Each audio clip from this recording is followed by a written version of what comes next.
కగార్ అనే హిందుత్వ ఫాసిజం ప్రకటించిన ప్రజలపై ఈ యుద్ధాన్ని వ్యతిరేకిస్తూ ప్రజాస్వామికంగా మనము బతకాలన్నా ఈ దేశ సంపదను అక్కడ ఆదివాసులు కాపాడుకోవటకే యుద్ధం చేస్తున్నారు.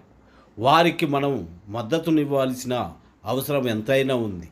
మన దేశం, మన రక్షణ రెండు ఈ దేశ సంపదపైనే ఆధారపడి ఉంటుంది. కాబట్టి మనము ఆ సంపదను కాపాడే వారికి మద్దతునిస్తూ ప్రజా ఉద్యమాలను నిర్మాణం చేయవలసిందేనంటూ క్షీణం వేణుగోపాలరావు గారు ఈ సందర్భంగా వివరిస్తూ ప్రతి భారతీయుడు ఈ దేశ రక్షణ కోసం ఆదివాసులకు మద్దతు తెలపాలంటూ తెలిపారు. కానీ 54 ఏళ్ల కింద ప్రారంభించారు, అది కొనసాగుతుంది. వాళ్ళకు కూడా మరణాలు ఉంటాయని తెలుసు, మృత్యువు పొలిమేరల్లో తాము సంచరిస్తున్నామని తెలుసు. 1,00,000 నక్షత్రాలు రాలందే ఒక ఉజ్వల ఉదయం ప్రవహించదు అని చెప్పిన కవి సూక్తి వాళ్ళ కారణాలు. కనుక వాళ్ళకు కూడా సమస్య కాదు. వాళ్ళు పోరాటం చేస్తారు, వాళ్ళు ఉనికి కోసం పోరాటం చేస్తారు, వాళ్ళ ఆశయం కోసం పోరాటం చేస్తారు. ఆలోచించవలసింది సమస్య మనది. విప్లవోద్యమ సానుభూతి పడడం కనుక కాదు. విప్లవోద్యమ సానుభూతి పడడం కనుక దుఃఖిస్తాం, అయ్యో అది కన్నీళ్లు కారుస్తాం, ఇంతమంది చనిపోయారు అనుకుంటాం. కానీ అంతకు మించిన సమస్య ఈ హత్యాకాండ గురించి ప్రజలలో ఆలోచనలు మేల్కొల్పడం ఎట్లా, ప్రజలకి తెలియజేయడం ఎట్లా. ఆపరేషన్ కగార్ అనేది ఒకటి జరుగుతున్నది, అది అంతిమ యుద్ధం అంటున్నారు. సరిహద్దు భద్రతా దళాలు, ఇండో టిబెటన్ సరిహద్దు పోలీస్ దళాలు. ఇవాళ భారత సరిహద్దు ఎక్కడున్నదయ్యా అంటే మాడ్లో ఉన్నది. మాడ్లో వర్గ పోరాటం జరుగుతున్నది కాబట్టి సరిగ్గా సరిహద్దు మీదకి వచ్చాయి సరిహద్దు దళ. కనుక ఆ సరిహద్దు పోరాటం జరుగుతూ ఉన్నప్పుడు ప్రజలు దాన్ని ఎట్లా అర్థం చేసుకోవాలి, ప్రజలకు దాన్ని ఎట్లా చెప్పాలి. మనం కన్నీళ్లు కట్టడం, మనం విచారపడడం, మనం సభ పెట్టుకోవడం, మనం మాట్లాడుకోవడం మాత్రమే కాదు, అశేష ప్రజానీకం ఉన్నారు, వాళ్ళ దగ్గరికి ఎట్లా వెళ్ళాలి. ఇవాళ సమస్య మనం మాట్లాడుకోవాల్సింది, ఆలోచించవలసింది, ఆచరణకు దిగవలసింది. అది కనీసం 3 పునాదుల మీద ప్రజల దగ్గరికి మనం పోవలసిన అవసరం ఉంది. నక్సలైట్లు కనుకనో, మావోయిస్టులు కనుకనో, ఆదివాసులు కనుకనో సానుభూతి ప్రకటించవని కాదు. మీరు కూడా దుఃఖించండి, విచారించండి కాదు. మీరు అనుకునే ఆలోచన ప్రకారమే, సాధారణ ప్రజానీకం అనుకునే ఆలోచన ప్రకారమే మొట్టమొదటిది, మీకు ఈ దేశం మీద ప్రేమ ఉన్నదా? మీకు ఈ దేశ సంపద మీద ప్రేమ ఉన్నదా? మీకు ఈ దేశ సంపద విదేశాలకు, దేశాల సంపన్నులకు తరలిపోకూడదనే కోరిక ఉన్నదా? ఉంటే ఆదివాసులు ఈ దేశ సంపదను కాపాడడానికి పోరాడుతున్నారు. ఆ పోరాటానికి మద్దతు ఇవ్వండి. ఇది కేవలం ఆదివాసుల పోరాటం కాదు, మీ దేశం పోరాటం. మీ దేశ సంపద మీకే నిలవడం కోసం, మీ భవిష్యత్ తరాలకు నిలవడం కోసం ప్రతి ఒక్క మనిషికి ఈ సందేశం చేరవలసి ఉన్నది. మనకు మనం మాట్లాడుకోవడం కాదు, మనకు కలిసిన మనుషులకు మనం ఎన్ని సమూహాలలోకి వెళ్ళగలిగితే అన్ని సమూహాలు, మన విద్యాలయంలో, మన కార్యాలయంలో, మనం టీ తాగే దగ్గర, మన ఇంటికి వచ్చే మనుషుల దగ్గర, మన బంధువుల దగ్గర ఈ మాట చెప్తామా లేదా?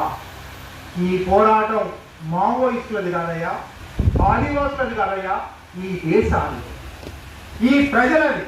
అశేష ప్రజానీకాన్ని పోరాటం, ఆ ప్రజానీకం పక్షాన మనం నిలబడతామా లేదా? ఇది మొట్టమొదటిది. కార్పొరేట్లకు అందజేయడం కోసమే, కార్పొరేటీకరణ కోసమే ఈ సైనికీకరణ జరుగుతున్నది. కనుక మీరు ఈ సైనికీకరణను ఆపాలి, ఈ హత్యాకాండను ఆపాలి, కార్పొరేటీకరణ ఆపాలి. అప్పుడు మాత్రమే మీ పిల్లలకు ఈ సంపద దక్కుతుంది, మీ భవిష్యత్ తరాలకి సంపద దక్కుతుంది అని ప్రతి ఒక్క మనిషి దగ్గరికి వెళ్ళి చెప్పవలసిన సందర్భం. అక్కడి నుంచి రెండో అంశం ఉంది, రెండో పునాది ఉంది. మీరు దేశ ప్రేమ మాత్రమే కాదు, రాజ్యాంగం. ఇవాళ రాజ్యాంగ పరిరక్షణ అనేది చాలా పెద్ద నినాదం అయిపోయింది, ఫ్యాషన్ అయిపోయింది. ఆ రాజ్యాంగంలోనే అత్యంత దుర్మార్గమైన ఎమర్జెన్సీ నిబంధనలు ఉన్నాయి. ఆ రాజ్యాంగంలోనే అత్యంత దుర్మార్గమైన రాష్ట్రపతి పాలన నిబంధనలు ఉన్నాయి. ఆ రాజ్యాంగంలోనే ఆర్టికల్ 1C ఏ ప్రాంతాన్నైనా కబళించి భారతదేశం అనొచ్చు అనేది ఉంది. సిక్కిం అట్లా చేశారు, రేపు పాకిస్తాన్, పంజాబ్ అట్లా చేయబోతున్నారు. కనుక రాజ్యాంగ పరిరక్షణ పక్కన పెట్టండి. రాజ్యాంగం మీద మీకు విశ్వాసం ఉంటే, రాజ్యాంగంలోని ప్రవేశిక మీద మీద, రాజ్యాంగంలోని ప్రాథమిక హక్కుల మీద, రాజ్యాంగంలోని ఆదేశిక సూత్రాల మీద మీకేమైనా గౌరవం ఉంటే ఆర్టికల్ 21 చట్టబద్ధ పద్ధతులలో తప్ప ఎవరి ప్రాణాన్ని తీసే హక్కు రాజ్యానికి లేదు, ఎవరికి లేదు. ఆ రాజ్యాంగ అధికరణం ఉల్లంఘనకు రోజు రోజు ఉల్లంఘనకు గురవుతున్నది. 4 నెలల్లో 120 మంది కనుక మీకు రాజ్యాంగం మీద ఏముంటే అందులో 5వ షెడ్యూల్ ఉన్నది, అందులో 6వ షెడ్యూల్ ఉన్నది. ఆ రాజ్యాంగం ఆధారంగా వచ్చిన ఫారెస్ట్ రైట్స్ యాక్ట్ ఉన్నది. ఆ రాజ్యాంగం ఆధారంగా వచ్చిన Panchayat extension to scheduled areas act ఉన్నది. అనేక చట్టాలు 170 ఉన్నది. వీటిని మీరు గౌరవిస్తారా లేదా?